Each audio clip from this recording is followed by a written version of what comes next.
plus it will be the department pages, which will provide a lot of detailed information. So you'll be getting quite a large packet on that day. And then we have already scheduled on the 20th of October and the 3rd of November budget study sessions. And we can certainly schedule more. We want to make sure that the council has plenty of time to look at the information in the budget, ask all the questions they need to feel comfortable moving forward. And at this time, we are hoping that we will adopt the budget on December 1st. So that's our calendar, our look moving forward.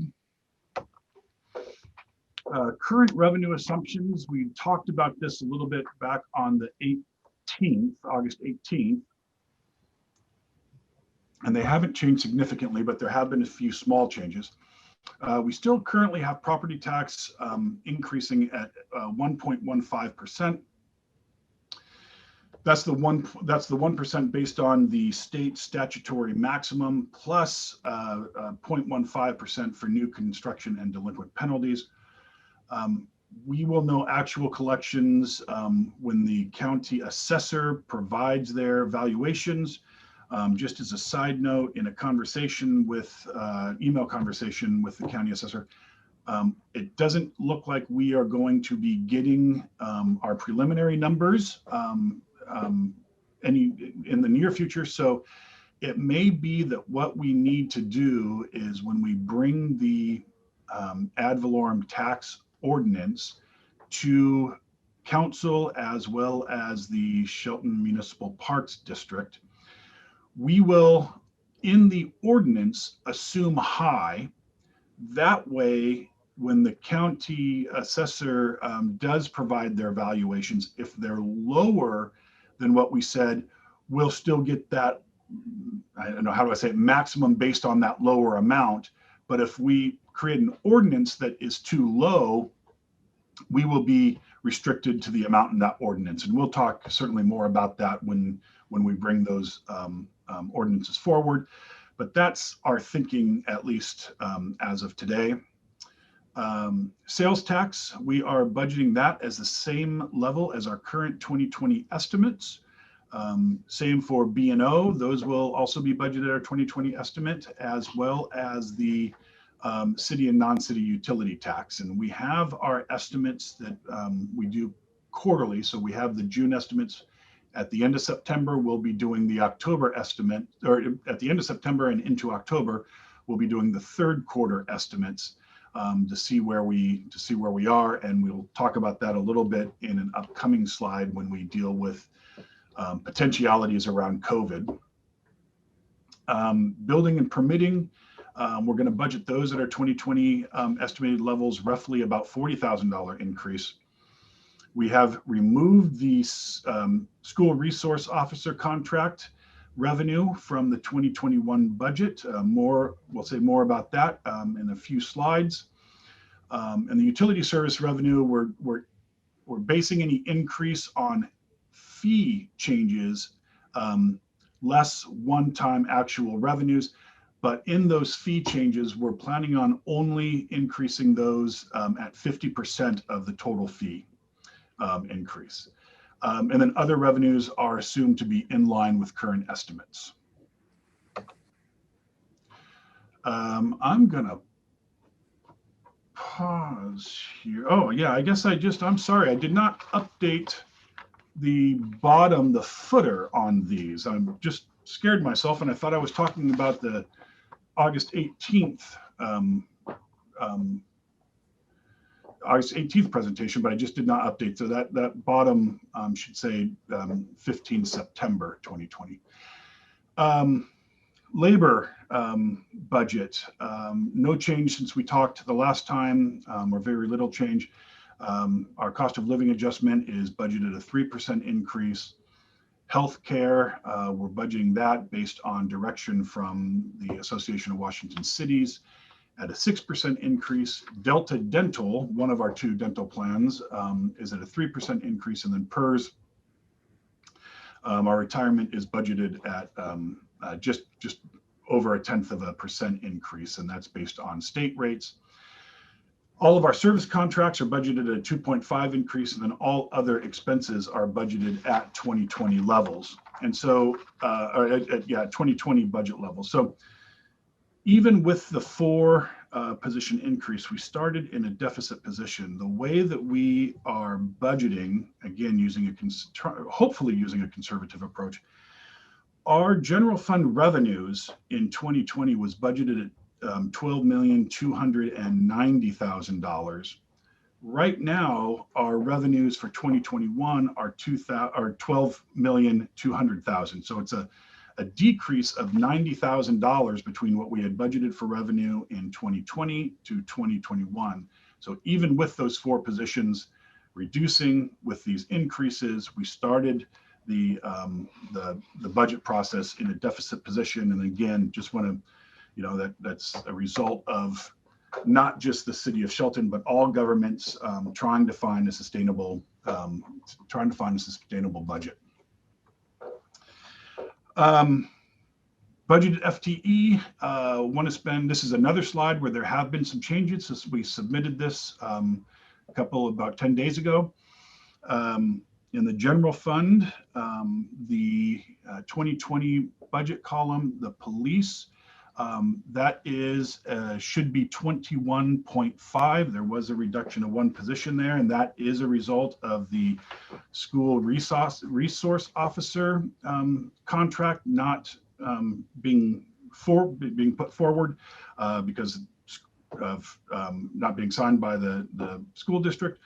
I just want to make sure everyone's aware that public safety is still the highest priority for the city manager, and the school resource officer contract funds 2.5 police positions, and we provide 3 positions to the school for that. We were able to fund still those 2 other positions that were funded, or the 1.5, I should say, that were funded by the school resource officer contract. And we were able to fund that using ongoing revenues. So we aren't violating our own rules and using one-time revenue for ongoing costs, but there was a reduction there. So the total general fund FTE is 64.95 as we move forward, and then the total city FTE would be 97.5.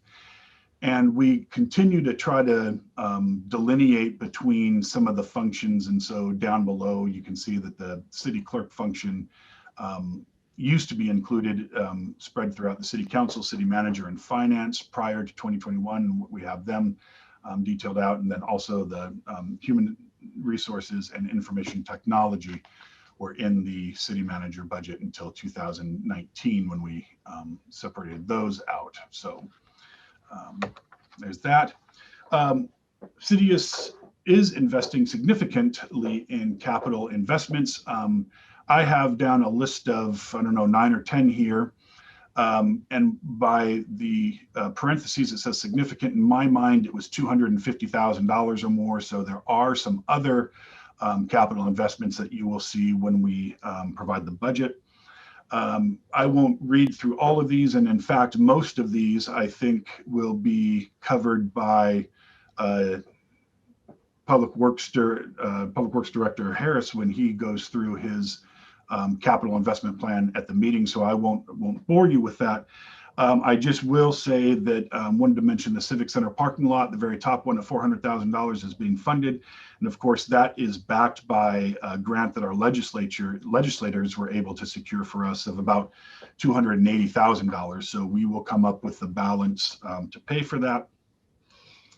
Also, one of the things we'll be providing in the budget is our 6-year CIP plan, so we can start to look a little bit more out into the future of what needs are out there, and council and the city manager then will be able to start prioritizing projects sooner rather than just kind of getting them all up in one process. That they should be on the list, and then as those priorities roll off, or as those projects roll off based on priority, new ones would take its place. And so that will be, I think, a good welcome addition to the budget.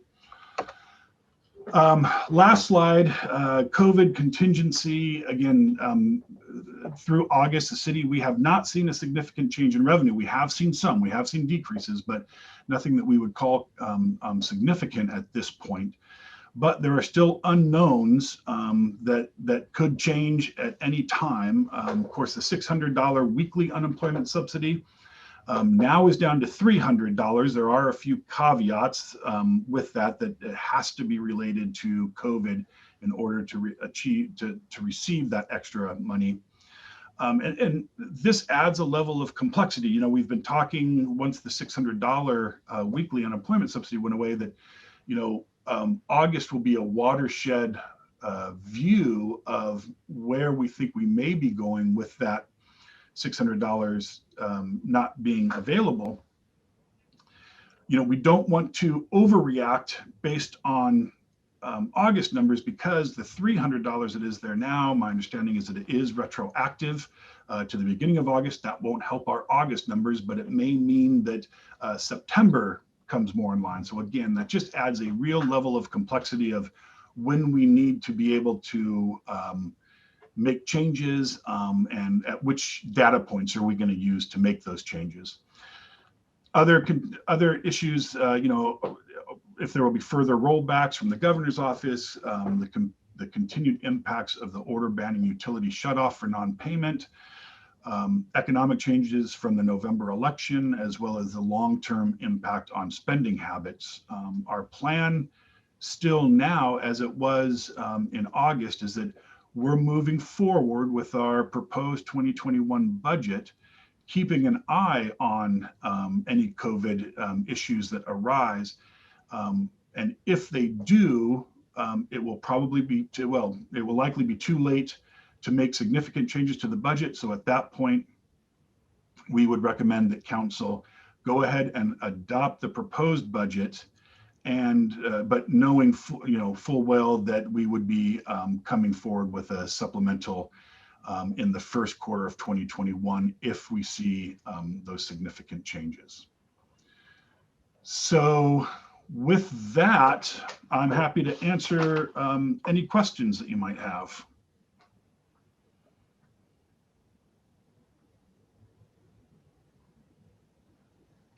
So we have a lot of money tied up in capital improvements. I don't necessarily disagree with that today, based on, you know, what we're seeing so far this year. My concern is, you know, we've had to make some staffing cuts this year to wade through the COVID impacts. And as you said at the beginning, revenues versus the cost of inflation and the cost to do business. I mean, my worry is that we have a lot of money wrapped up in capital, and we still don't have an adequately funded general fund, in a way. You know what I mean? So I'm concerned that we may get to a point where we just may not have the staff to carry out these projects. It's all well and good to want to do these things, and I totally agree. You know, the investments do a lot for the economy, especially locally, but we're still struggling to be at full strength. And in my opinion, we're not there today, right? We've had to make some strategic cuts in the form of staff, and that's tough. So we're kind of beyond the bare minimum, and I'm just curious what flexibility we have with what money we've programmed into the capital side to swing any of that revenue over into the general fund for full-time employees. And I'll echo that. That was exactly going to be my questions as well. And then alongside that, I know we've had lots of discussions about those capital plans and some of the dire needs that we have for our infrastructure with some of those capital plans. So I think it's going to be really important for us to understand, is there flexibility, considering the type of funding that it is for capital projects, to support, if we do need to increase staffing. And again, the balance is, if we don't get those capital projects done, what is a detriment to our infrastructure and being able to serve our customers. Yeah, I think both of those, you're hitting the nail right on the head of the quandary that we've been going through for the last few months, and that the city manager had to wade through as he was coming up with his proposed budget. Fundamentally, we how do I want to say this? We should not be using fund balance to fund ongoing operations. That's just a fundamental budget practice. You know, if we can't afford to continue to do it, we shouldn't be doing it, at least at this point in time. To the extent that we are using general fund revenues for funding capital, we are going to be doing some of those, but those are coming from accumulated fund balance that we have in the general fund right now. And the idea, of course, is, and one of the reasons that we have gone with this conservative budget approach is, if the revenues are coming in and we know that they can sustain operations, then we're in a good spot that we can continue to do that.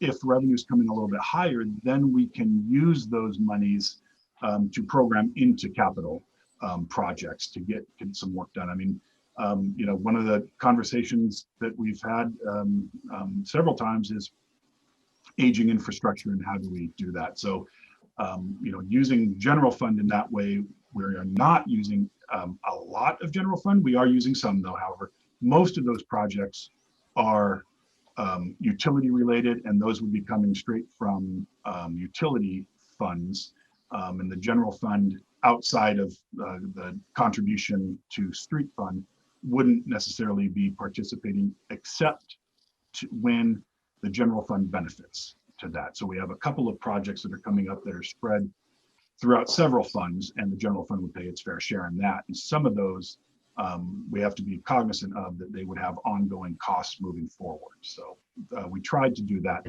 and I'm hoping that when we provide the budget document, you'll be able to maybe see a little bit more clearly where we're coming from on that.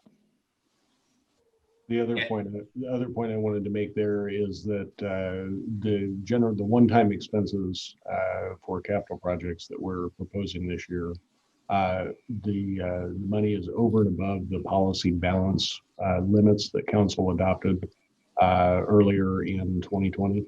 So those are monies above our minimum reserve, or above our desired reserve, I should say. My goal wasn't to necessarily put Aaron on the spot to solve the problem right now for us all, but it was more or less, you know, in the open public process that we're going through in budget development, just because the bottom line is whatever the number is, doesn't mean that all of those funds can be used for whatever purposes we want. So the challenges are, we have strong utility funds, and then our general fund is really lacking. So it's just, you know, for the public's perception of this, it's a tough nut to crack, right? So I appreciate you sharing that information with us.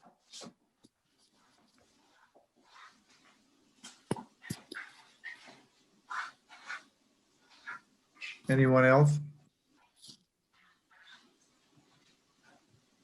If not, the study session is adjourned at 5:26. And we'll see you all back here. And Oh, I was going to say, end the meeting before Darren gets in. look, hi, James.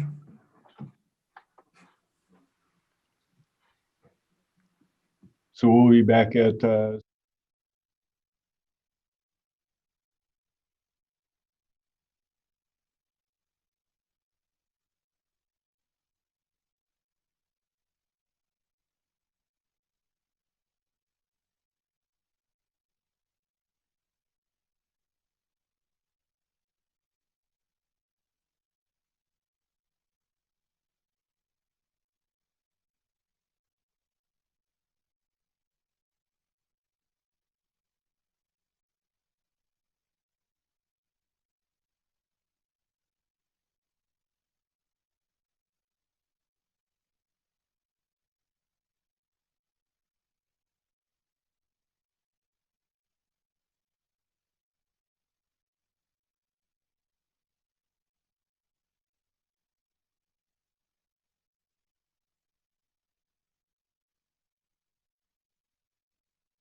15th, 2020 is called to order. I was going to have Brooke Kiltz do the Pledge of Allegiance, but how about Megan Feast? All right. I pledge Pledge of allegiance allegiance to the to flag flag flag of the United States of America, and and to the republic which stands one nation under God, indivisible, with liberty and justice for all. Hey, we're getting better at this. I don't know about that. Phil Hey, got- we were more in sync this time than we have been. I can't wait till we can do it in person again. Yes. All right. Donna, will you do the roll call, please? I will. Councilmember Bode, Here. there you are. Councilmember Feast, Here. Councilmember Anesco, Here. Mayor Dorsey, Here. Deputy Mayor Peterson, Here. Councilmember McDowell, Present. Councilmember Schmidt. Here. There you go, All right, Mr. thank Mayor. you. Does council have any late changes to the agenda? Hearing none. I want to say now that members of the public can make comments during the public comment period, as well as the business agenda and the action agenda. Option 1, you join the Zoom meeting by clicking on the link that is displayed on the city's webpage. The link is listed on the agendas and minutes page under the tab that says more. Option 2, you can email City Manager Jeff Knighton. And option 3, you can call Jeff's office phone, but the email address and phone number are displayed on the screen of the Mason Web TV streaming video. So we'll move on to the consented. Is there a motion to approve the consent agenda? So moved. Wait. Second. Who made the motion or said yes, Eric? I did once. Okay, Eric, thank you. I'll second it. and a second. Okay, there's a motion to approve the consent agenda as published. All in favor, say aye. Aye. Aye. All opposed? Motion carries. We'll move on to general public comment. Donna, do we have anyone interested in making a public comment tonight? Yes, we do. I can see that Matthew Woodruff has his hand raised. So Matthew, if you can unmute yourself, you will have 3 minutes to give your public comments. Thank you, and good evening. It is good to see the council again. I was here 2 weeks ago asking for the council to consider reopening the playgrounds in our public parks so that our children could run and play on a playground. And that hasn't happened yet. They're still closed. And so I'm going to raise the concern again. I'm not really sure if the council is considering the public's opinion on the matter. So I did what any modern day person would do and went to Facebook, went to our community bulletin and put a poll and just said, do you think our playgrounds should be open? Currently, the parks are open and the playgrounds are closed. And 65% of the people who responded said that they should be open, and 35% said that they should stay closed. That's nearly a 2/3 majority want the parks to have the playgrounds open to the children. And I wonder if the council is considering what the people think, or if they go out and actively ask them what they think, or if they just wait and see if anyone joins the Zoom meeting. I hope that you do. I hope that you're out looking and asking the people what they think, because I know I have a lot of neighbors that would like to have it open. So I would appreciate it if you would again consider opening up our public playgrounds so that our kids can then run and play, because frankly, being able to run and play on a grassy field with the playground right next to you and being told you can't do it is pretty torture to kids. Not actual torture, but metaphorical torture. It's like giving candy to everyone else and then not being able to get candy yourself. It just doesn't seem right to them. They want to know why they can't go on it. And all we can say is, I don't know, let's go to a phase 2 county where we can go onto a playground and play like we can in Pierce County. Or let's go to Thurston County and go play rec baseball at the playgrounds right next to the Capitol Mall. So I would strongly appreciate your consideration and opening up our playgrounds. That's all I have. Thank you. Thank you, Matthew. Is there anyone else, Donna? I'm looking here, Mr. Mayor. No, there is no one else at this time. Jen Woodruff. Jen, you need to unmute yourself. Would you like to make a public comment, Jen? Yes, I would. Okay, you may I'm be. sure as you can all tell, I have the same last name as Matthew, so I'm his wife. And I decided to jump in here and just have a slightly different perspective. As a stay-at-home mother, I'm pleading with you guys to reopen the playgrounds and encourage some level of normalcy for our community's children. For most of this year, they've lost so much of their typical daily life activities such as school, church, play dates, and intermittent access to playgrounds. And a lot of this is outside of our control, but this is something that you guys can give back to our children.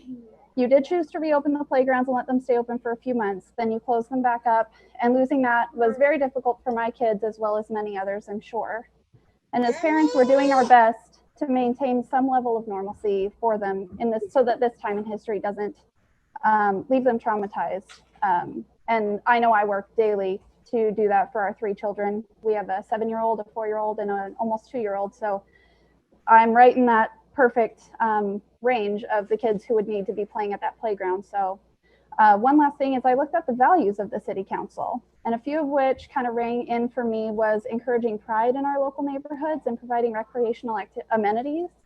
And unfortunately, we have lost the recreational activities, and it doesn't feel great when I go into Olympia or I go into Belfair and I see that those places are open, but ours are by choice not. So that is really unfortunate because we've lived here for over 3 years and it's been wonderful. So please give us parents back the basic right to decide what's best for our kids and trust the citizens of your town. Thank you. That's all I have. All right, thank you, Jen. Is that all, Donna, then? That is all, Mr. Mayor. That's all? Thank you, guys. All right. Now we have a presentation from Public Works Director Jay Harris about the capital improvement program. Good evening, Mayor, Deputy Mayor, Council. Jay Harris, your Public Works Director, and I have Ken Gill here also, our City Engineer. And I'm going to share the screen here in a moment to talk about the 2021 capital improvement plan. And give me just a moment to share the screen, okay?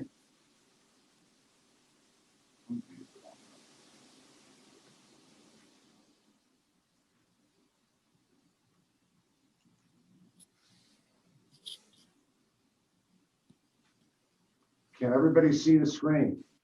Yep. Great.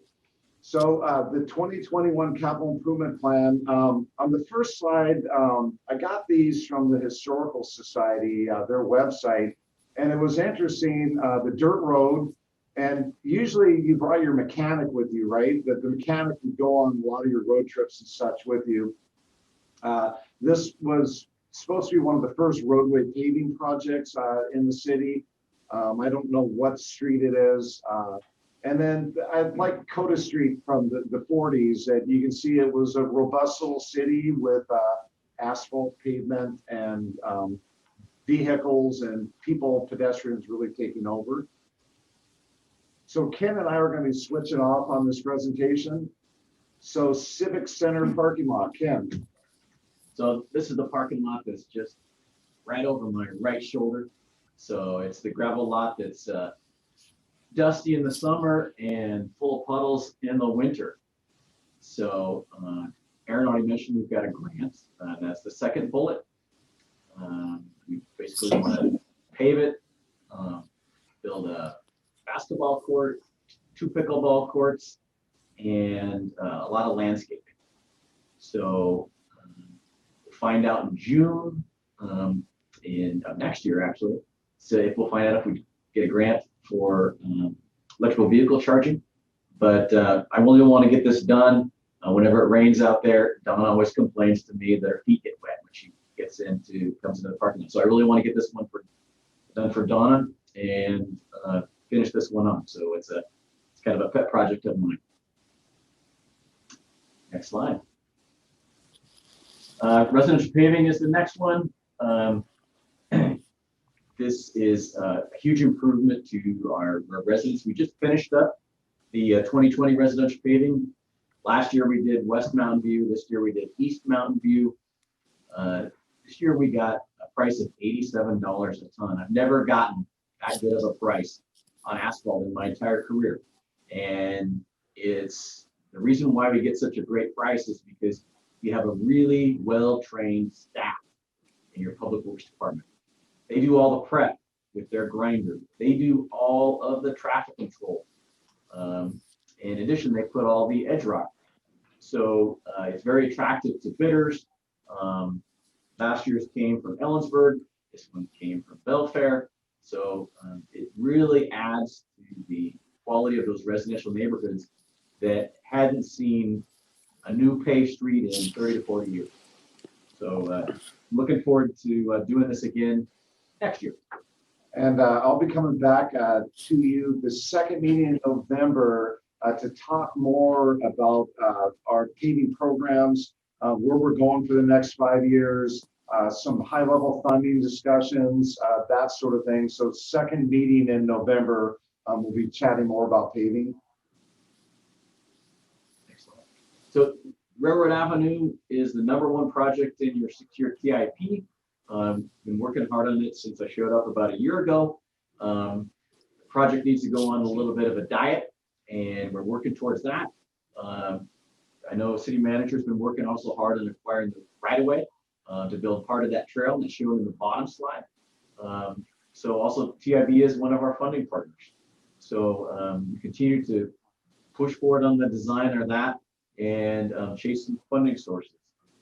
So anyway, that's the Western Gateway.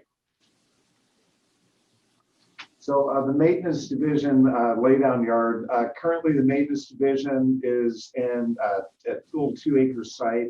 The site obviously has a huge hill up above it, and Parks is in there also.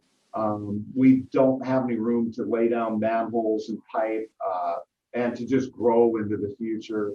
So one of the ideas here is slowly move away over a long period of time up to a larger site. So this particular project, we're looking at a site that we have up on the hill, and we are looking at using the power line area to store materials in. And then at the bottom of the slide there, you can see this wooded area would be where the future maintenance yard would go. And currently we have Gray and Osborne working on conceptual design plans that just shows the different storage needs for the buildings, admin building, Vector truck storage, material storage, that sort of thing. I went through a similar process in Newburgh, a long-term plan to build a facility that is immediately occupiable for emergency response. So long-term out, we hope to get this done. This is sort of the first phase in all that, where we get the site cleaned up, get some fencing in, get some utilities subbed in, and get some lighting, and have the ability to start storing all of the materials that we use all in one spot. Street sweeper.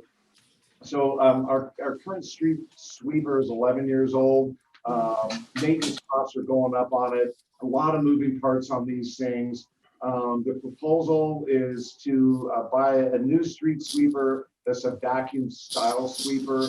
And over the last 10 plus years, the technology has got quite a bit better. I did a operations and maintenance analysis on it. The city manager requested that. to see how a new sweeper and us operating it would compare to contract sweeping.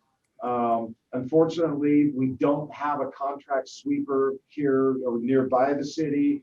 My last job we had a contract sweeper that was like 4 miles away.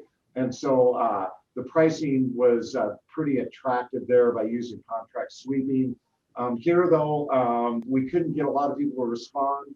And the person that did had an 1.5-hour drive time to get his sweeper here, you know, several times a week. And it just, it doesn't pencil out. So with our stormwater, new stormwater plan, street sweeping is an integral part. In the next year or so, we have to identify the routes, the intervals, and stick to that with the state. And so with this new piece of equipment, we'll be able to keep up on our stormwater permit promises also. Sewer comprehensive plan guides our growth of our sewer system. The previous council meeting, we talked about part of the study is taking some of the flows that occur in West Mountain View in that area and redirecting them to our reclaim plant. So I spent a lot of time on that, and I won't go into more with that, but we hope to have this done end of next year. So the reclaim plant is in that same discussion where we're looking at adding on a tank at our reclaim plant that's not there now that allows us to have potential storage infiltrate into Goldsboro Creek. As part of this process, we'll be looking at the additional needs for our water that we prepare. So the wastewater treatment plant slack tide tank. So slack tide is when the water is out. And when we have high flows at the plant, we don't want to be running water into a bay that there's no water. And so we want the ability to take treated water and run it back through the plant again. There's a lot of storage as you go through the whole process of the plant. So we wonder, the goal is to recirculate the water. The permit violation that we had last fall was because we didn't have the ability to do that. So if we have some failures in some systems and some pumps, we can actually just get the water and take it and run it back through again. The storm has passed by then. And so it gives us significant redundancy for our main wastewater treatment plant. The membrane plant filters, council before I got here had the people who were on council at that time had a presentation where we put in new filters in 2019. So tank number 1 was done. Tank 2 and 3 also need to be done. The filters are some are torn, getting clogged up, and we need to put new filters in the cassettes and to keep the membrane treatment plant online and activated. And having the 3 filters available gives us tremendous redundancy in our system. We're a little worried right now that we're running on these failing pieces of equipment, and we could be doing emergency repairs there in the middle of the winter. And you want to be proactive with something like this. Reactive could mean a permit violation, and that's what we want to stay away from. So the Front Street Pipe Overflow Project, is this you, Ken? That's me. That's you, okay. Right. So what you see in the bottom left with the purple roof, that's the Nealon Park Sewer Pump Station.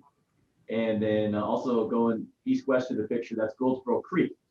And just east of the bridge, you see some falls, those are some rocks that are there. Right in there is a gravity line. That is something that is a kind of a thing of the past. It needs to go away. It still serves for some use for maintenance purposes. But this is $30,000 to study that and see what we can do to make that go away. So that's this project. And if you have any other questions, I can talk about it.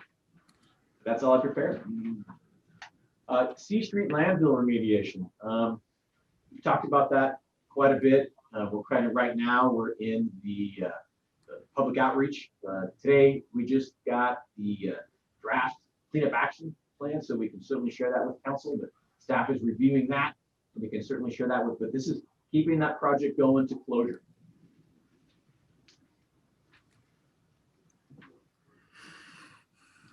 Well One High School tank to pipe replacement. So right now we have a gravity concrete water main that connects from the former springs that are up at the intersection of K Street and 13th. And it used to feed a water tank that's down in the bottom lower part of that photograph. And Jay's doing a good job with his pointer pointing that out. So that is a thing in the past. The springs are not used as our water source anymore. We are served by the well field though. So we want to pressurize and line that old line rather than dig it all up and replace it, and pressurize that line to make sure that we have a secure water or a clean water source from those wells to that tank. So this project will replace that line to the length of that blue line that's shown on that airfoil. So I gave a presentation to folks about the water meter AMI project. So the goal of the project is to get to a full radio read system, which has an antenna on one of our reservoirs.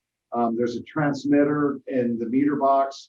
A lot of the smaller meters will be replaced to the new iPearl meters, and hire a contractor to come do this.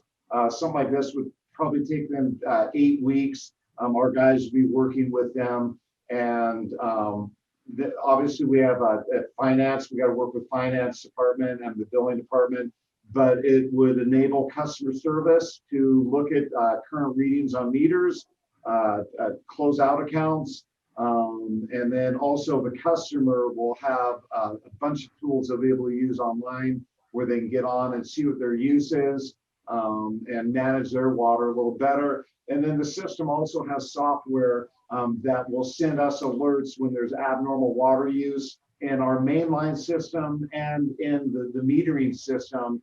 We'll have pressure and temperature points all through the system. So we will be able to monitor what's happening in our system. We'll know when there's a fire flow event happening because the pressure will drop in the region there. And we'll know when people are drawing water, in the middle of the night, and then we call the fire district. There's supposed to be so many water loss reports, and they're not right now. So it's going to give us a ton of abilities for the city and for the customer both. So the last project we have is the American Water Infrastructure Act. This is required by the EPA, and we have to have a risk assessment done of the system. And you can see the various things that the risk and resiliency assessment, some of the items that we have to do. And then with that, we have to have the emergency response plan also done. We have an aging plan right now for the water system that will be upgraded or updated to be current. And then also talk more about the security and cybersecurity for the water system. And this AMI project will go a long ways in helping us in some of that, also making our system quite a bit more secure. That's the capital improvement, the 2021 capital improvement project presentation, and we're here to answer any questions. I had a question about the sweeper. You had made mention related to stormwater management and other things like that. How are we going to track where we sweep? What's the method that we're going to use to report where we've swept and how frequently? Yeah, great question. We're actually going to have a sweeping map. And so the goal is to know that you're the second Tuesday of every month and sometime between 8 and 10, the sweeper is going to be going by. In Tualatin and Newburgh, we did that in both locations. And it actually, people moved their cars off the street because they knew the sweeper was coming by, right? So the actual GPS location on the sweeper, you can do all that also.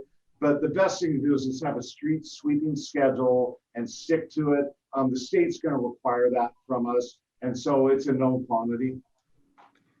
That was exactly what I was getting at. So we'll have an actual schedule. So we'll be sweeping weekly. And I assume we're not doing that now, correct? Correct. It's on an as-needed basis, except for downtown. We're pretty regular on that.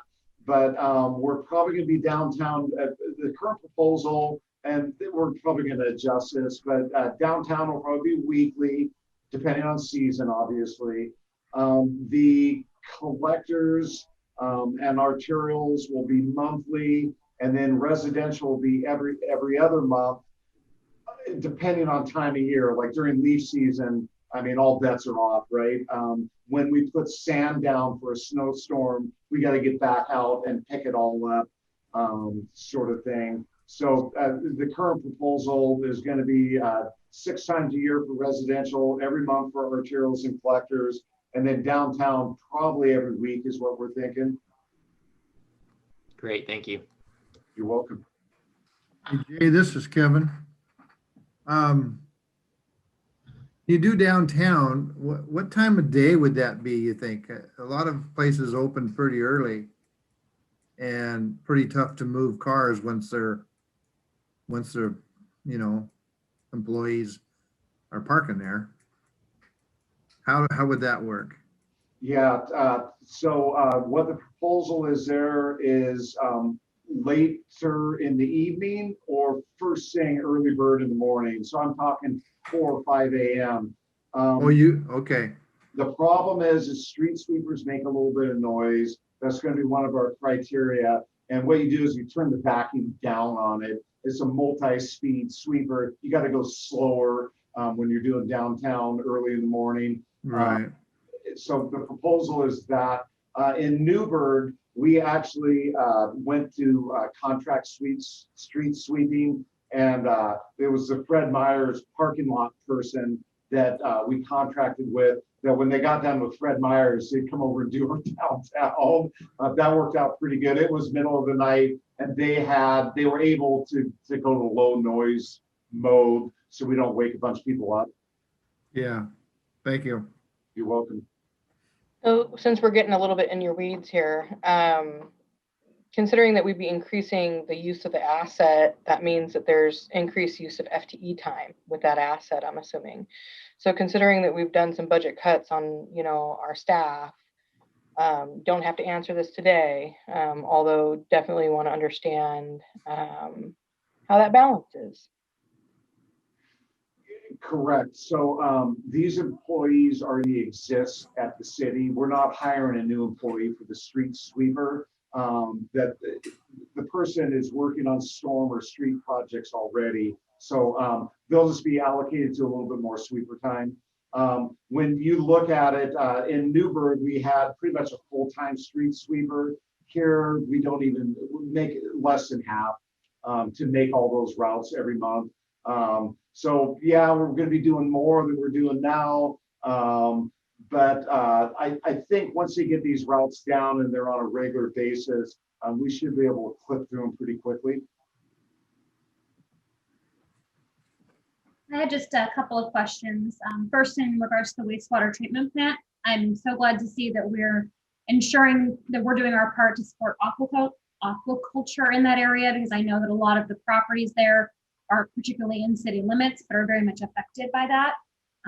But ultimately, we're looking at about $750,000 in that equipment. So my question is what is the life expectancy for those MVRs? And is that something that we have built into a regular replacement schedule, perhaps in a phased approach? And I know, Jay, that you're just getting all of this under your belt at the moment, but if you could speak to the life expectancy of those assets and what the schedule might look like. Yeah, so Kubota, we bought the first membrane filters that we bought about 10 years ago now were their first generation filters. They're on the third or fourth generation now. The lifespan of the filters have been increased significantly per Kubota. We have to get the Kubota filters because they fit the cassettes and all that, so they're proprietary, right? But for the things that I've read, these filters should be much more reliable than the first generation filters. And then we just need to make sure that we're pulling them, keeping them clean, getting them back in for the manufacturer's recommendations. And we're hopeful to get, more than, 10 plus years out of this next set of filters. One thing that's important about this membrane plant is the limited complexity. I mean, it's a complex plant, but when you take a tour of the membrane plant and you take a tour of the main plant, and I don't know if council has been on a tour of both plants, and I'll get you out if you haven't been, and maybe even as a group, but the complexity is far less up at the membrane plant in terms of what's happening out there, and the quality of effluent from the plant is near second to none. Now, I'm not going to drink a glass of water out of that plant, you see some people that do it. You've been on tours where they drank it before. But, this plant is state of the art, and we keep up on these filters and the pumps and the electrical control systems and all that up there. And, maybe even add on to the membrane plant, and over time, take the main plant offline, less and less and less down the bay, more and more into recharging the aquifer. It's a good thing for everybody. Thank you so much.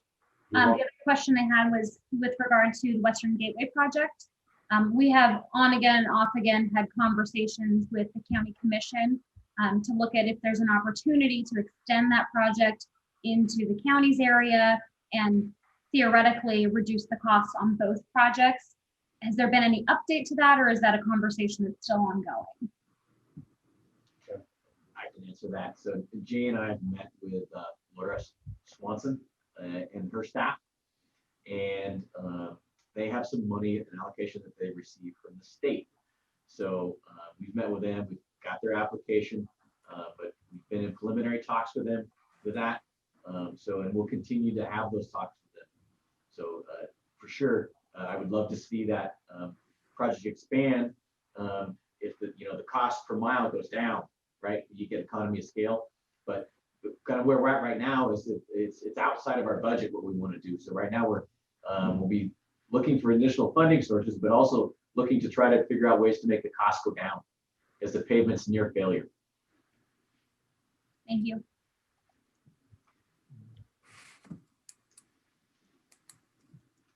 Anyone else?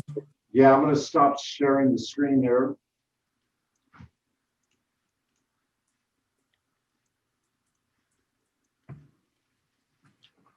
Anyone else have any questions for Jay and Ken? Okay, thank you, gentlemen.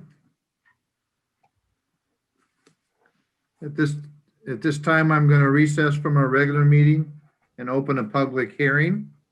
Finance Director Aaron B. Miller has details for us about an ordinance on refunding debt. Good evening. Thank you, Mayor. Good evening, Deputy Mayor, council members. We had on August 18th, we had a presentation on a refunding opportunity, and this is the next step in that. Just as kind of from 30,000 foot view, what the city is looking to do is to refund 7 separate debt instruments into one refunding bond. And we would save on interest costs, very similar to refinancing a home. The interest rate would go down and we would save moving forward debt service costs due to the lower interest rate. The refunding would also shorten several of our debts 5 to 7 years. And so we'd be able to eliminate debt faster than we currently would under the current schedule. The strategy that we are employing is, in order to achieve the maximum savings that we can, we are going to issue these as what's called GO bonds, which means the full faith and credit of the city is behind the repayment of the debt. And that's going to help lead to even lower interest rates. State law, we talked about this a bit on the 18th, state law allows the council to issue what's called councilmatic bonds, not to exceed 1.5% of the city's assessed valuation. The ordinance before you then will do a lot of things, but I wanted to make mention of a few things. It will designate the city's finance director as the designated representative to approve the bond sale. It also will state that the aggregate principal amount of the refunded bonds cannot exceed 10 million. We will be well short of that. We're going to be refunding about $9 million of bonds. The final maturity of the bonds cannot exceed 2052. That's the final maturity of the bonds, or the longest final maturity date of one of the bonds that we are refunding. So we cannot extend that date. And in fact, we are, as I mentioned, shortening those dates. The aggregate purchase price of the bonds cannot be less than 95% or greater than 135% of the aggregate stated principal of the bonds. That gets into discounts and premiums depending on the maturity date of the pieces that people are buying. They may buy them at a premium, which means they'll pay a little bit higher price to achieve a higher interest rate, or they may pay them on a discount. Right now, the most current information is they're projecting about that we would the aggregate would be about 107%, so just a little bit over. The good news is if the majority of it is being bought on a premium, the principal amount is reduced because we're going to get more money on a par value, if that makes sense, than we would if it's a discount. So that would even lower our principal payment even more. The true interest cost of the bond cannot exceed 4%. The true interest cost really includes all of the cost of bond issuance, and importantly, it includes the time value of money. So I think we talked about this a little bit on the 18th. $1 today is worth more than $1 tomorrow, and the true interest costs calculates that and qualifies that in the calculation. The bonds need to be sold for a price that results in a net present value savings of at least 3%. When we talked on the 18th, we were in the middle of historically low rates, and it was looking like about a $2.7 million savings, or a 1.7 net present value savings. And that was about 18%. So well above that 3%. Over the last month, rates have gone up slightly. They've gone up about 0.15%, or what we call 15 basis points.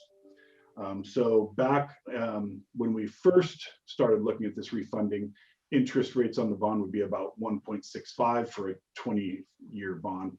That's crept up to about 1.8. So our savings has reduced. There's nothing we can do about that. But the projected savings is still very significant. It's about 2.5, little over 2.5 million now, with a net present value savings of about 1.6 million. And that's still about 16.5, 17%. So we're still way over that 3% requirement.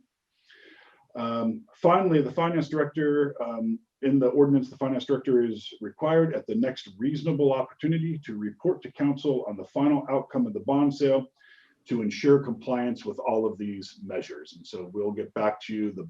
We sell the bonds on the 14th.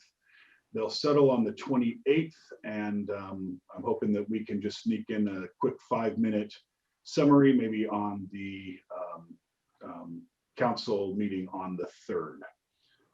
That would be the next reasonable opportunity to do that. Outside of that, unless there's any questions, I'm happy to answer those, but that's really all I have.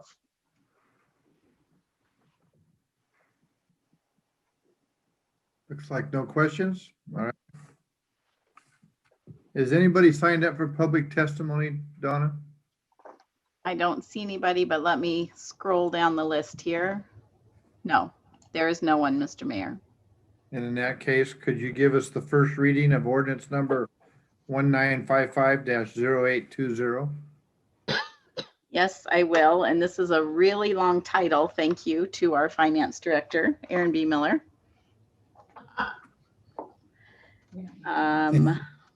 Ordinance number 1955-0820, an ordinance of the city of Shelton, an ordinance of the City Council of the City of Shelton, Washington, authorizing the issuance of one or more series of limited tax general obligation refunding bonds in the aggregate principal amount of not to exceed $10 million for the purpose of refunding certain outstanding obligations of the city, approving the sale of the bonds, and delegating the authority to approve the final terms of the bonds. Phew. Okay. Good job, Donna. I want to invite any council members have any questions, comments?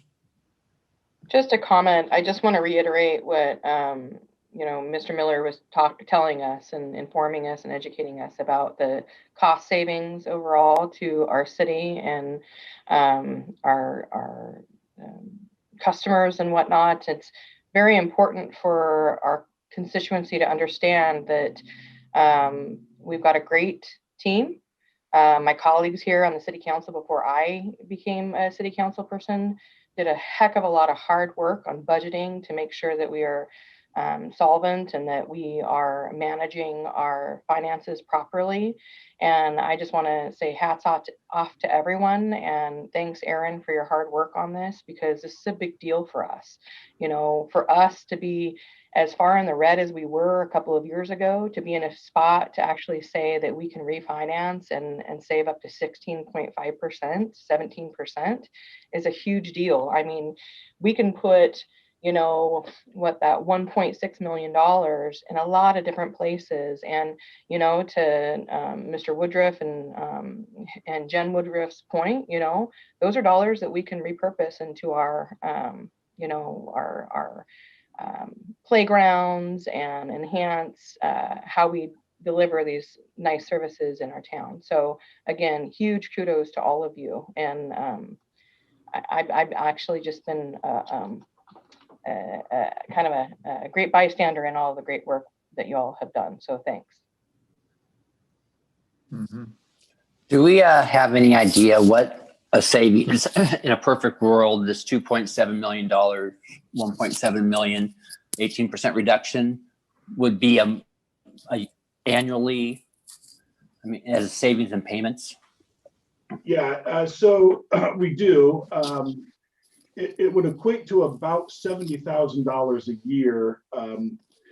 The scheduled savings, though, really is in the out years, between years 2047 and 2052, because we are shortening the life of many of our bonds. Rather than having a debt service that is currently scheduled for about $405,000 in 2047, that will go down to $44,000. So that's where we're really going to make our hay on that. I think about 1.9 million of that savings happens in those last years, but also annually the savings before that amount, before that 2047, it's about $30,000 or so, I would guess, just on average. So it's a nice savings every year. Thank you. That said, though, I don't want to put a damper on the positive side of this, but this is wrapped up in sewer system debt, correct? So this money would not necessarily be general fund. The savings would not be necessarily transferable to general fund activities, correct? It is significantly sewer, but there are other debt instruments in there that are general fund responsibility. So while it won't be it's not a watershed, there will be some there. Okay. Thank you. Yeah. But at least we'll be leaving our grandkids something to be happy about. Right now, there's a whole lot not to be happy about. Amen to that. So does the council concur to place this item on the October 6, 2020 action agenda? Yes. Yes. Yes. All right. So now we're going to close the public hearing and open a public hearing. Close the public hearing and open a public hearing about a cable television franchise agreement. City Manager Jeff Knighton is going to speak to us about a cable TV franchise agreement. Thank you very much, Mr. Mayor, deputy mayors, and members of council. We actually have two franchise agreements for you tonight. One ordinance that's going to, if council approves, will adopt two different agreements. The agreements you have before you are with Comcast and with Hood Canal Communications. And both the agreements, as they are required to be, are the same in content, so that both companies are playing on a level playing field. And just going over this real quick, we have been negotiating with Comcast and with Hood Canal Communications for quite a while. And we've come to this agreement that's before you this evening. It does comply with all of the state and federal regulations that apply to telecoms operations. And it complies with Shelton Municipal Code Chapter 5.44. We do have a little bit of information here. We have options and alternatives for you to consider. We can re-enter negotiations for modifications if any council members are interested in that. We can adopt the agreements as presented, or we can take no action at this time. Basically, what this is for these telecom companies to use the city's rights of way for transmission of their product.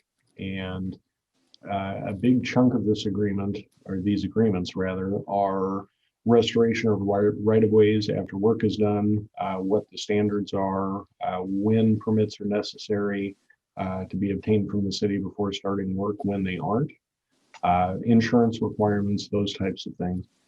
The agreements were provided to you in your packets, and I'd be happy to answer any questions if there are any. I'd like to thank you for tackling this. I mean, this is long overdue.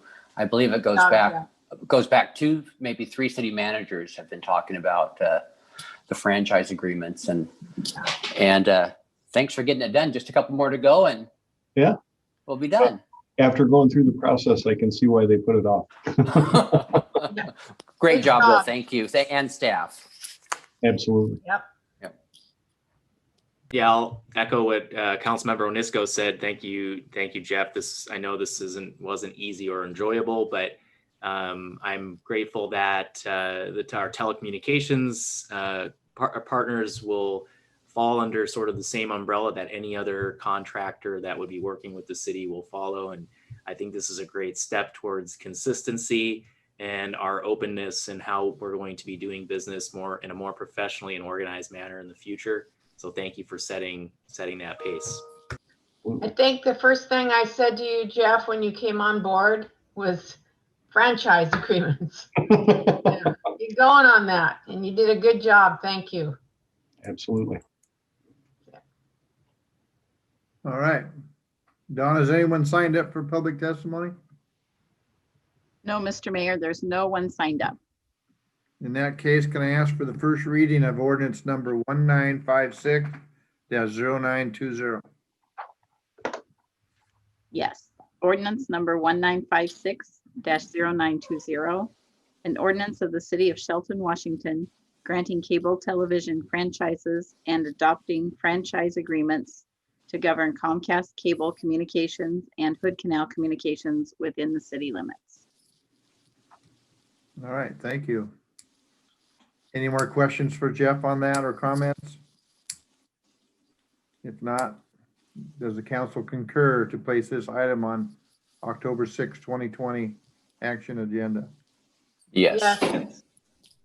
All right. So we'll close the public hearing and resume the regular meeting.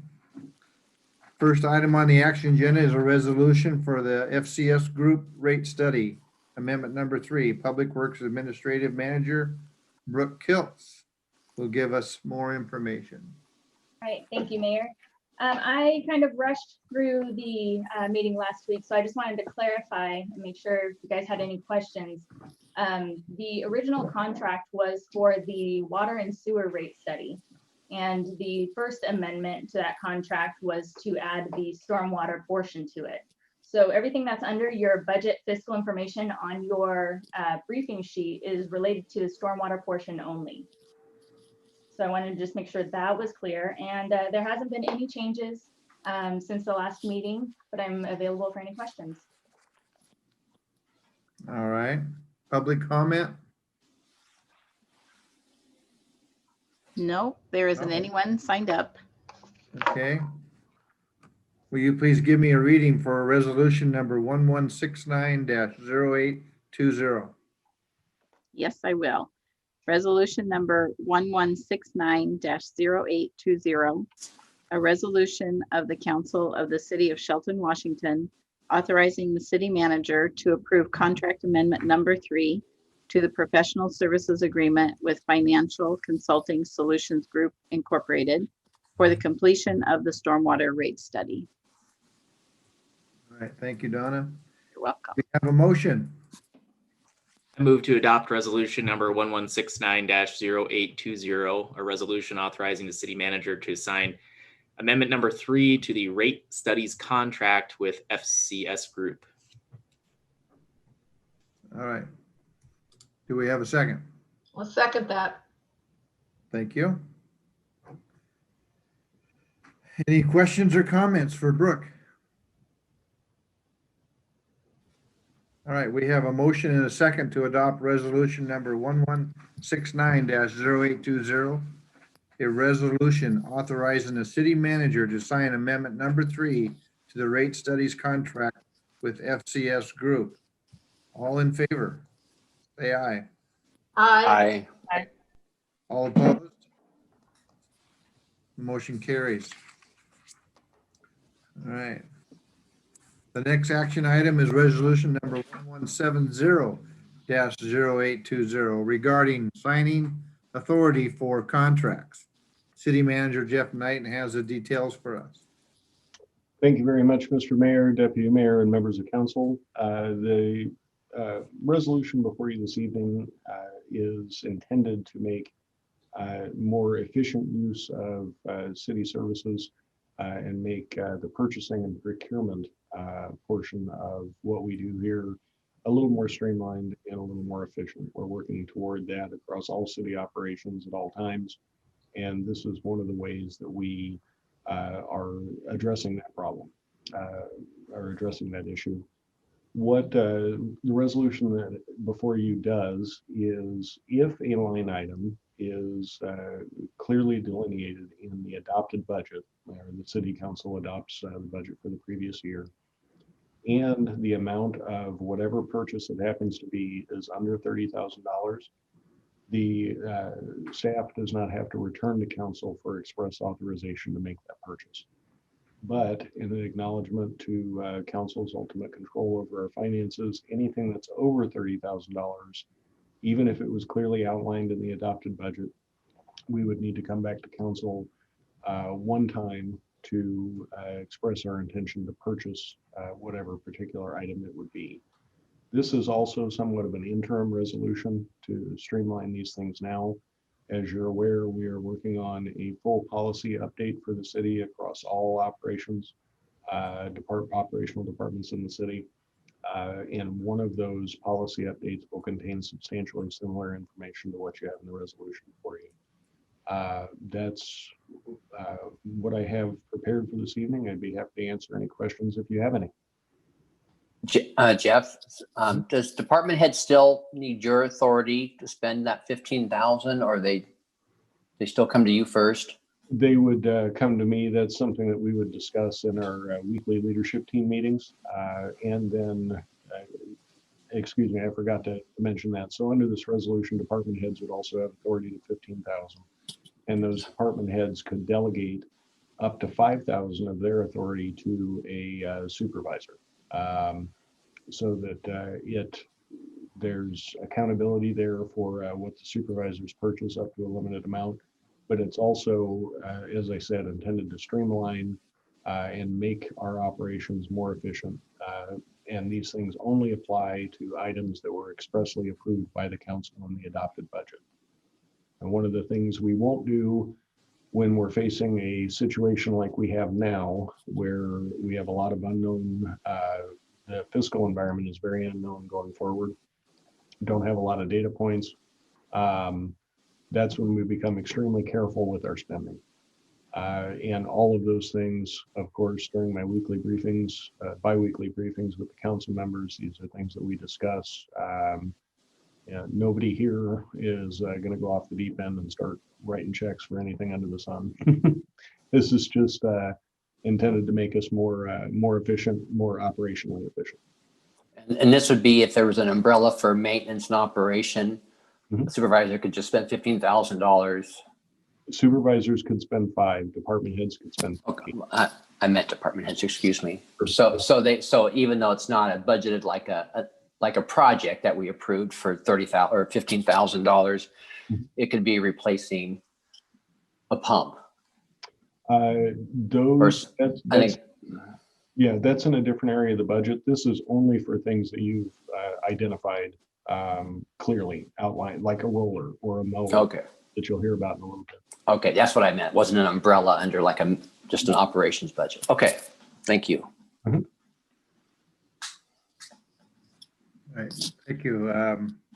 Public comment, Donna? No, Mr. Mayor, there's no one signed up. All right, at this point, we have for a reading of resolution number 1170-0820. Resolution number 1170-0820, a resolution of the City of Shelton, Washington, authorizing staff signing authority for contracts. All right, do we have a motion? I'll read that long one. I move to adopt resolution number 1170-0820, a resolution authorizing the city manager to execute contracts, purchases, and procure professional services up to $30,000 if previously approved in the annual budget, and to direct staff to draft a comprehensive purchasing and contracting policy. Second. Okay, we have a motion and a second. Now I have to read what Megan just read. I have a motion and a second to adopt resolution number 1170-0820, a resolution authorizing city manager to execute contracts, purchases, and procure professional services up to $30,000 if previously approved in the annual budget, and to direct staff to draft a comprehensive purchasing and contracting policy. All in favor, say aye. Aye. Aye. Can I have one point of discussion before Oh. we vote?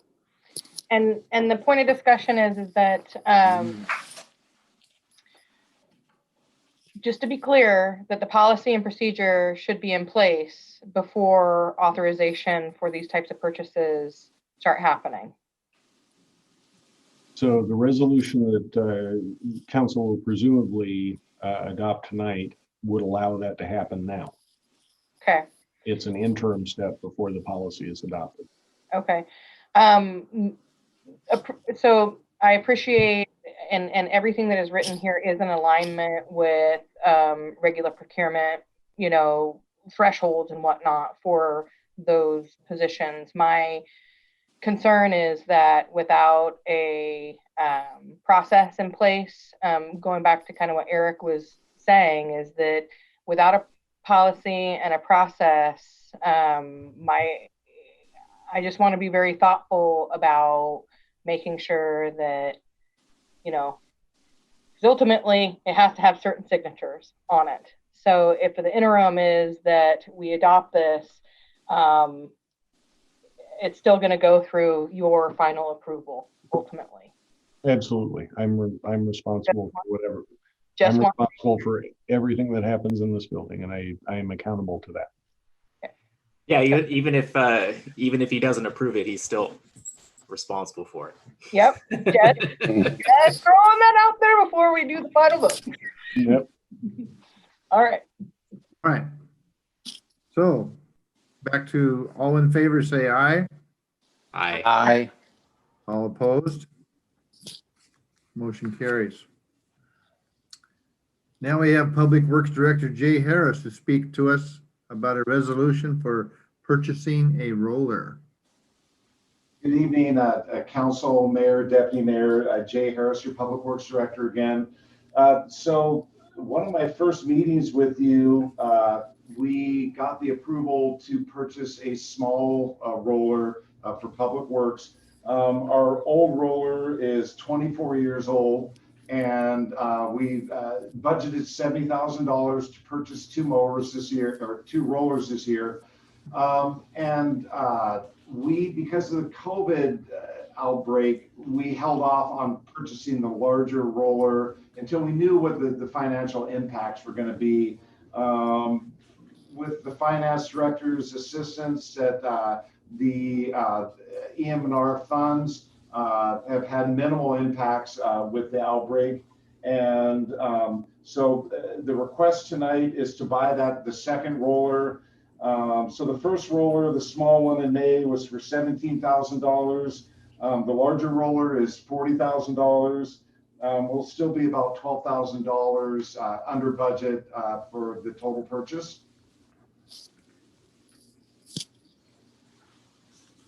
I have a couple of questions.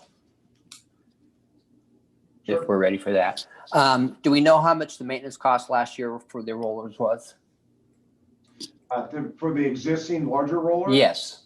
I don't know exactly what the costs were, but it had oil changes, that sort of thing, filter changes. The problem is with the existing roller is wore out. When you run the roller, it has quite a bit of deflection in it, and there's some major components in the roller that will need to be replaced to keep it serviceable. And it's at end of life. The guys have wore the thing out. Okay. And for the new roller, the season's over. So would this be sitting until next spring?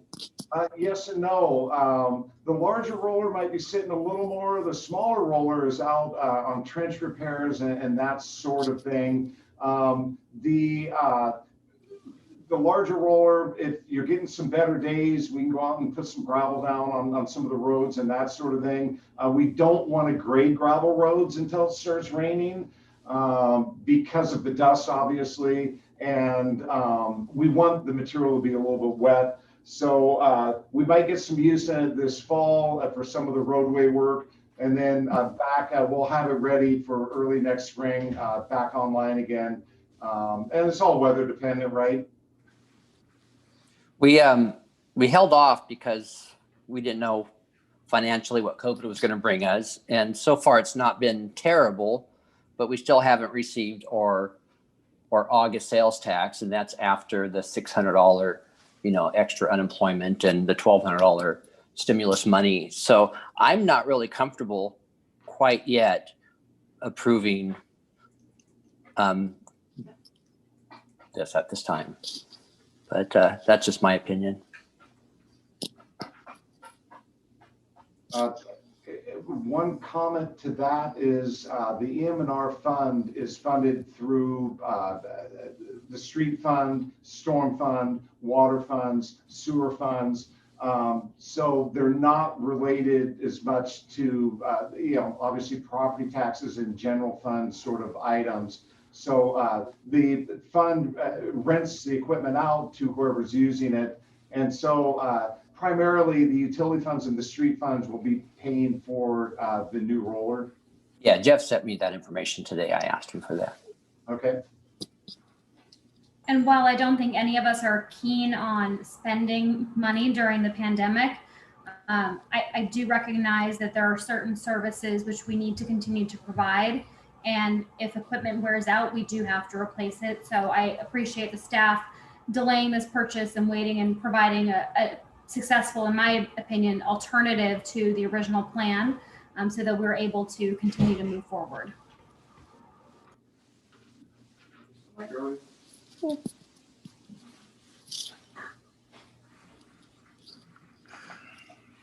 All right, I guess we'll move to public comment. Donna, do we have any of that?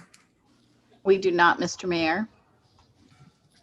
All right, I'll ask for a reading of resolution number 1171-0820. Resolution number 1171-0820, a resolution of the Council of the City of Shelton, Washington, authorizing the city manager to sign a purchase order for the acquisition of a compaction roller. All right, do we have a motion?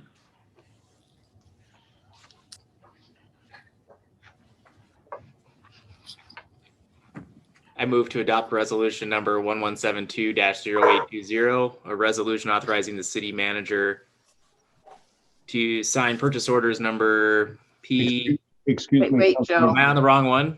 Yeah, it's resolution. 1171.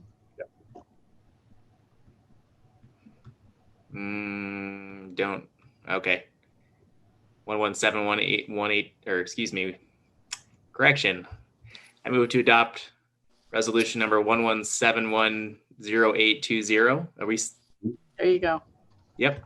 A resolution authorizing the city manager to sign purchase order number PO2035 for the purchase of a BOMAG roller. Second. Do we have a second? Second. All right. Any more questions or comments about this before we move on? Yeah, I've thought about this a lot as well. And because this is budgeted out of our sewer and street fund, I'm going to back this one up.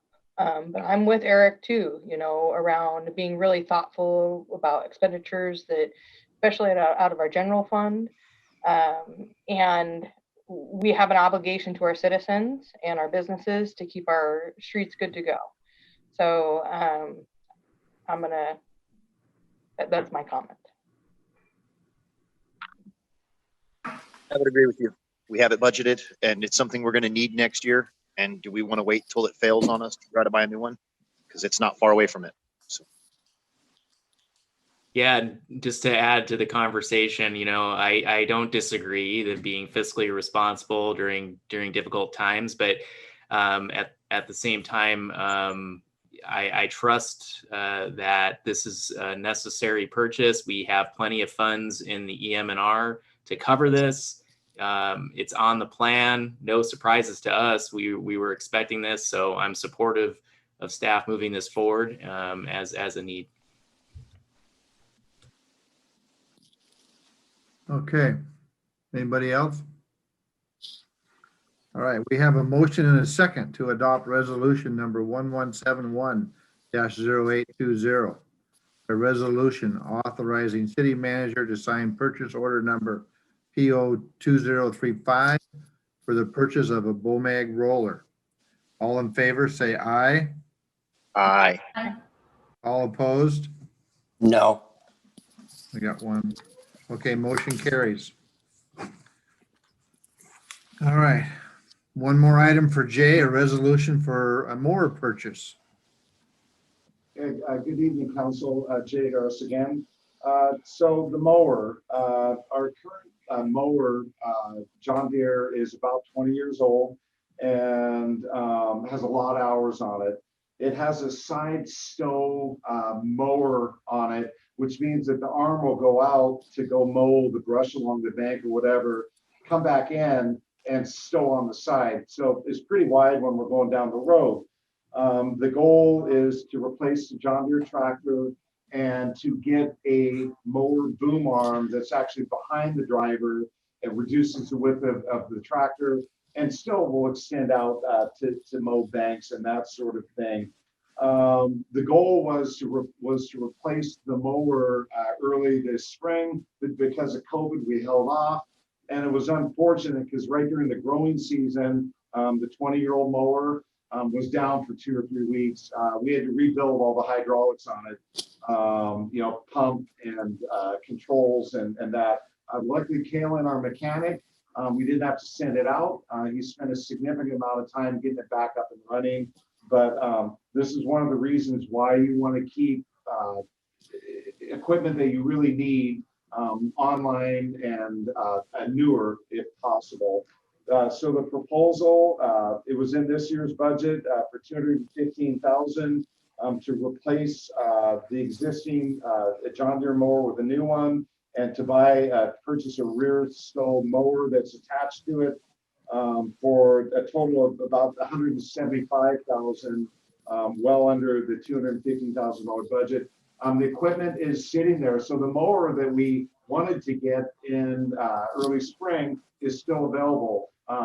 People aren't buying things right now. And so the tractor company is very happy that we're talking to them and, you know, keeping them going also.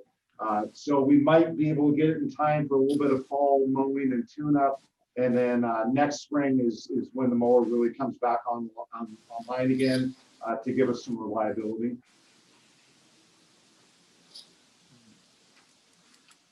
All right, Donna, do we have a public comment? Let's see. No, Mr. Mayor, we do not. Okay, I'll ask for a reading of resolution number 1172-0820. Resolution number 1172-0820, a resolution of the Council of the City of Shelton, Washington, authorizing the city manager to sign purchase orders for the acquisition of a tractor and mower attachment. All right, thank you. You're welcome. Do we have a motion?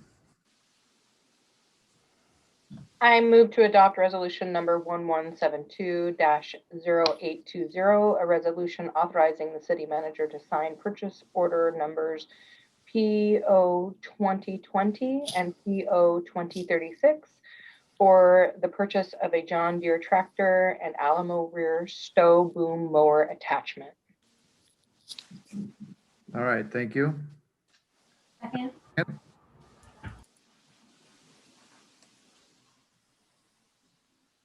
That was from me, Kevin. I seconded. Oh, you did? Okay, thank you. Any questions or comments on the mower? I still have my same concerns. We're still waiting for August sales tax. We're still waiting to see what COVID's going to bring. All the concerns are the same as with the roller. Anyone else? Okay. All right. We have a motion and a second to adopt resolution number 1172-0820, a resolution authorizing the city manager to sign purchase orders for PO 2020 and PO 2036 for the purchase of a John Deere tractor and Alamo rear stow boom mower attachment. All in favor say aye. Aye. All opposed? No. Motion carries. Okay, we'll move on to the administrative reports. Jeff, will you give us your city manager report, please? Thank you, Mr. Mayor, members of council, deputy mayor and members of council, excuse me. Tonight, there's a couple of things I wanted to talk about, all related to our public safety efforts. First, I want to sincerely thank Chief Moody and members of the Shelton Police Department for their professionalism during the demonstrations we experienced over the Labor Day weekend. I thought that our officers, our public safety staff, the Mason County Sheriff's Office staff that worked with us, as well as the Washington State Patrol staff that worked with us, did an excellent job of maintaining order and allowing people to exercise their constitutional rights. went as well as can be expected. And I thought that everybody that I've spoken with has said the same. And my thanks go out to all of those folks that participated in that activity. The other thing I wanted to talk about a little bit, and we've seen it over and over again, particularly in Oregon and Washington, but I'm sure elsewhere in the country, we just hear about Oregon and Washington more, are the rumors on social media sites, particularly Facebook in this case, that get started. And then because Facebook puts each of us into our own little groups, our own little echo chambers, it feeds on fear and misinformation. And I think a lot of us have seen the news reports from Oregon, in particular from Medford, where there was a Facebook post where that stated these 6 individuals with pictures are Antifa, and they set gas cans around businesses downtown in order to cause the city to go up. And the police department in Medford had to put out a press release that says, none of this is true. None of it is. And the very same thing happened in our community, not to that extent, but very closely to it. There were rumors of gas cans downtown. There were rumors of pallets of bricks. The drums that are used for soil sampling over near the old Olson Furniture Building, the current county building number 10 for the county, those were brought in by Antifa. There were, people bringing in 55-gallon drums of diesel fuel and road flares on a Mason Transit bus. I mean, these are the kinds of things that are not at all helpful to anyone, and they spread fear and divisiveness. And there's really not any reason for it, unless you want to call attention to yourself on a social media platform. And I'm asking people to stop, because it does not help anyone, particularly our public safety officers, when they have a report of 150 people camped up in the valley, the Skoke Valley. They're getting on buses to come into town. It's ridiculous.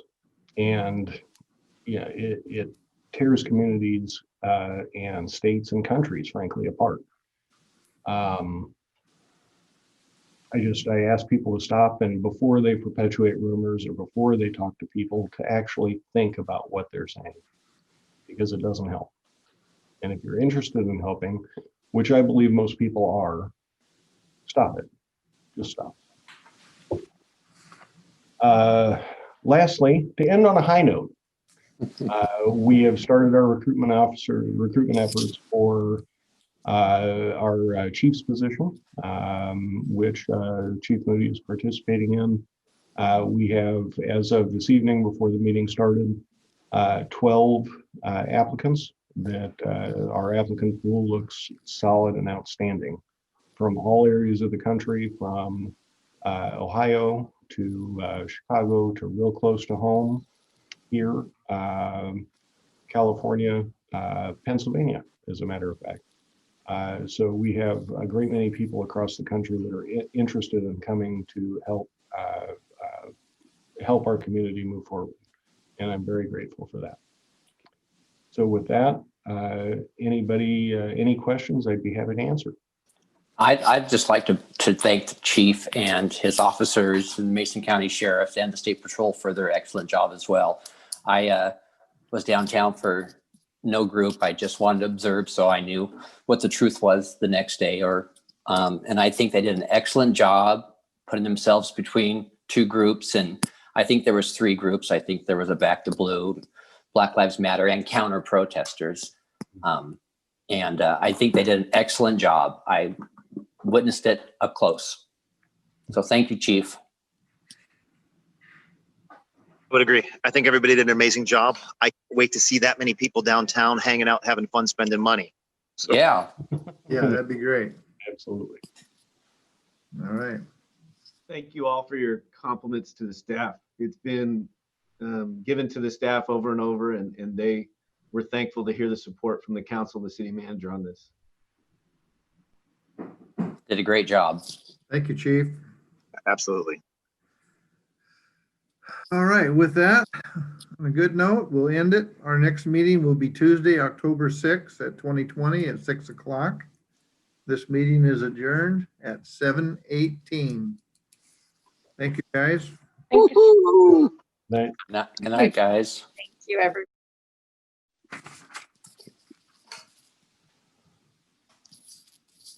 Kathy, you're on mute. Hey, when's the smoke gonna go away? There, Jeff. Donna, could you,